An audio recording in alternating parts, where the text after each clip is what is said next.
Hello guys, welcome back to the channel. आज की video में मैं अपना आने वाले 3 महीने की जेई की तैयारी कैसे करूँगा वो बताऊँगा मैं आपको, क्योंकि मैंने जो प्रॉपर अपनी कंडीशन क्या है, स्टेट क्या है अभी, वो बताई नहीं है अभी तक। तो उसको एक बार ना क्लियर कर लिया जाए कि क्या क्या मैंने पढ़ा है, क्या क्या मैंने नहीं पढ़ा है और क्या क्या मुझे पढ़ना बाकी है। ओके, सो करंट कंडीशन क्या चल रही है अभी मेरी। लास्ट ईयर हुआ क्या, मैंने फिजिक्स और केमिस्ट्री ऑलमोस्ट मैंने सारे लेक्चर्स देखे हैं, उसके नोट्स भी कंप्लीट किए हैं। लेकिन जो मेन चीज़ है वो क्वेश्चन प्रैक्टिस, रिवीजन और टेस्ट मैंने नहीं किए हैं, जो कि बहुत इंपॉर्टेंट होता है एक जेई इस एस्पिरेंट के प्रिपरेशन के दौरान में, खासकर जेई मेंस के लिए। मैंने केमिस्ट्री में कुछ टॉपिक छोड़े हुए हैं जिनका मैं नाम लेना चाहूँगा। एक्चुअली मैं लिख के लाया हूँ यहाँ पे। तो केमिस्ट्री मेरा छूटा पड़ा है chemical equilibrium, ionic equilibrium, states of matter, P block और थोड़ा थोड़ा कोई भी क्या बोलते हैं वो थोड़ा थोड़ा कोई भी रैंडम सब टॉपिक। फिजिक्स में मैंने 2-3 चैप्टर और छोड़े हुए हैं, जैसे कि rotational motion, radio activity, heat transfer और 3-4 सब टॉपिक जो कि मेरे को याद नहीं है। जब पढ़ूंगा तो मेरे को याद हो जाएगा ना। रहा बात मैथ्स का, तो मैथ्स का ऐसा हुआ, मैंने स्टार्टिंग तो की थी मैथ्स पढ़ने के लिए, मैंने परमुटेशन एंड कॉम्बिनेशन तक बहुत अच्छे से पढ़ा था। लेकिन फिर क्या हुआ, मैथ्स मेरे क्या हो जैसे ही फिर क्या हुआ जैसे ही आया कैलकुलस, मेरे से क्वेश्चन प्रैक्टिस होने नहीं लगा। मतलब मैं बहुत सफ़र करने लगा मैथ्स में। तो मैंने ना मैथ्स के ऊपर गिव अप कर दिया स्टार्टिंग के बीच में, क्योंकि जिस चीज़ में मैं एफर्ट डाल रहा हूँ उसमें मेरे को रिजल्ट नहीं मिल रहा है। हालांकि मैं देख रहा था शॉर्ट टर्म रिजल्ट, जिससे मेरे को कुछ रिजल्ट मिल नहीं रहा था मेरे को, तो मैं क्यों उस पर एफर्ट डालता। इसलिए बीच में ना मैंने मैथ्स के ऊपर गिव अप कर दिया था। तो लगभग मेरा मैथ्स पूरा वीक पड़ा हुआ है। तो मैंने अगर मेरे को मैथ्स का क्वेश्चन पूछे तो शायद मैं उसका आंसर ना दे पाऊँ।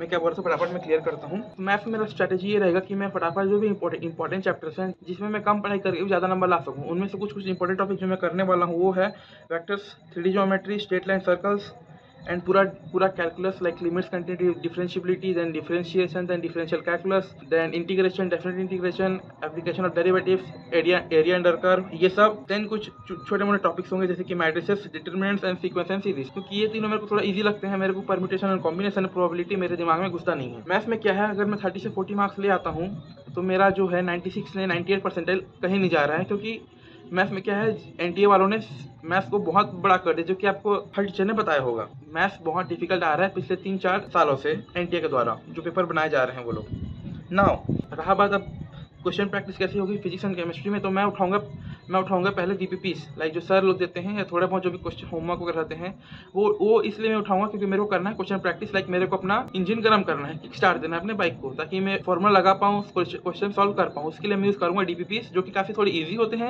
एंड उससे मेरा कॉन्फिडेंस थोड़ा डेवलप होगा, जिससे मैं आने वाले पीवाईक्यूज में अपना कॉन्फिडेंस बना रख पाऊंगा और फटाफट में क्वेश्चन सॉल्व कर पाऊंगा। नाउ अगर मैं फिजिक्स और केमिस्ट्री में रेगुलरली डेली एटलीस्ट दोनों को मिला 60 क्वेश्चन पीवाईक्यूज, तो शायद निकालना उतना डिफिकल्ट नहीं है, क्योंकि अगर कैलकुलेशन करो तो बहुत सारे क्वेश्चंस हो जाते हैं अगर एंड तक देखें तो, जेई मेंस के पहले तक। नाउ मैथ्स के लिए क्या करूंगा, मैथ्स के लिए मैं करूंगा लेक्चर्स अटेंड करना ही करना है मेरे को, देन मैं नोट्स करूंगा, देन मैं करूंगा सर के जो डीपीपीस होते हैं, जो बेसिक लेवल क्वेश्चन होते हैं वो। अगर ये भी ना हुए मेरे से तो मैं यूज करूंगा सॉल्व एग्जाम्पल, जो कि मेरे को संकल्प भैया दिए होंगे, जो आपको पता भी होगा संकल्प जौहरी कौन है। नाउ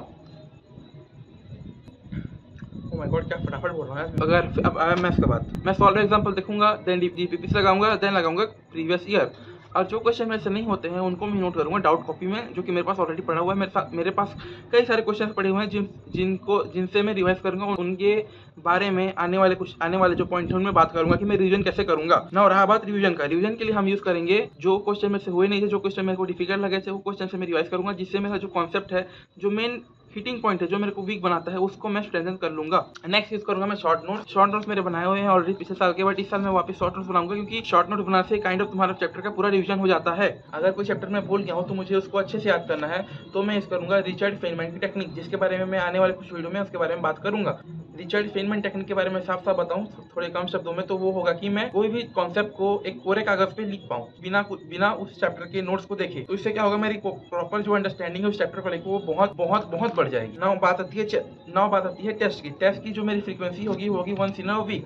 लाइक मैं एक हफ्ता में से एक ही टेस्ट दिलाऊंगा, उनकी प्रॉपर एनालिसिस करूंगा एंड जो मेरे वीक पॉइंट्स है उनके बारे में थोड़ा और उसको ध्यान दूंगा। और उससे होगा क्या, जो मेरे क्रिटिकल पॉइंट्स है ना, जो वहाँ से मेरे को ज़्यादा डैमेज हो सकता है, वो पॉइंट को मैं थोड़ा और स्ट्रॉन्ग करूँगा, जिससे क्या है उससे क्या होगा, जो मेरी एग्जाम में एरर करने की जो प्रोबेबिलिटी है, जो चांसेस है, वो बहुत कम हो जाएगा। So I will see you next time. So ये क्या होता है यार, भूल गया मुझे, चेक करने so till then I will see you next time. So as usual जागते रहो। हाँ, और रहा बात मैंने मैथ्स पढ़ना क्यों छोड़ा, तो क्या हुआ, जब मैंने अपना पहला जेईई की तैयारी किया था फर्स्ट ड्रॉप ईयर में, तो मैंने यूज़ किया था प्रयास 1.0 का आशीष सर के लेक्चर्स। तो उसमें क्या होता था, आशीष सर ना बहुत स्पीड में पढ़ाते थे, वो थोड़ा ज़्यादा ना थ्योरी पे मेरे को लगता था ध्यान देते नहीं थे, जैसे कि सचिन सर देते हैं कि क्या इंपॉर्टेंट पॉइंट होना चाहिए, क्वेश्चन को कैसे हिट करना चाहिए। तो वो सर क्या करते, सीधा ना आते थे और सीधा क्वेश्चन प्रैक्टिस, लाइक स्टार्टिंग में उनका क्वेश्चन प्रैक्टिस से होता था। तो उससे होता क्या था, मेरे को कुछ समझ आता नहीं था, क्योंकि मेरे मैथ्स को लेकर ना एक हिस्ट्री रही है, जिसके बारे में मैं बताऊंगा। ठीक है, उसका भी एक स्टोरी है कि कैसे मेरे एक स्कूल वाले मैथ्स टीचर ने मेरी पूरी मैथ्स की माँ बहने करके रख दी। उनका आचरण जो है वो ऐसे ही बन गया था कि वो क्वेश्चन से ही कुछ भी चीज़ को समझाते थे। तो वो क्या है, मैं था थोड़ा वीक मैथ्स में, तो मुझे कुछ समझ आता नहीं था कि कैसे करें कैसे ना करें। और मैं जब क्वेश्चन प्रैक्टिस करने के लिए बैठता भी था नोटबुक लेके, आई मीन रफ कॉपी लेके, तो लिटरली मेरे से पहला स्टेप भी नहीं लिया जाता था मैथ्स की, जैसे जो अब मैं ले पा रहा हूँ कुछ कुछ कंडीशन में। तो like I am very fucked up in maths right now. और हाँ, एक और स्टोरी, लास्ट ईयर मैंने मैथ्स को इसलिए भी छोड़ा क्योंकि मैं सोचता था यार फिजिक्स केमिस्ट्री से अगर 80-80 नंबर भी निकाल लिया जाए दोनों से, तो कितना होगा, 160 number, 80 plus 80 160 number. And 160 number में तो मेरे को कोई ना कोई तो एनआईटी मिल ही जाएगा, एटलीस्ट मेरे होम स्टेट का तो एनआईटी मिल ही जाएगा मेरे को, एनआईटी रायपुर, जिसमें मेरे को जाने का शौक भी है। बट हुआ क्या, ना तो मैंने ठीक से क्वेश्चन प्रैक्टिस करी, ना तो ठीक से टेस्ट दिए, ना ठीक से तो रिविजन की। तो हुआ क्या, ना तो वो मैथ्स का, ना तो मैथ्स भी नहीं हो पाया मेरे से, और ना तो फिजिक्स और केमिस्ट्री भी नहीं हो पाया। हार्डली मेरे कुछ 40-40 नंबर आए होंगे दोनों में, जो कि एक बहुत शेमफुल वाली बात है। या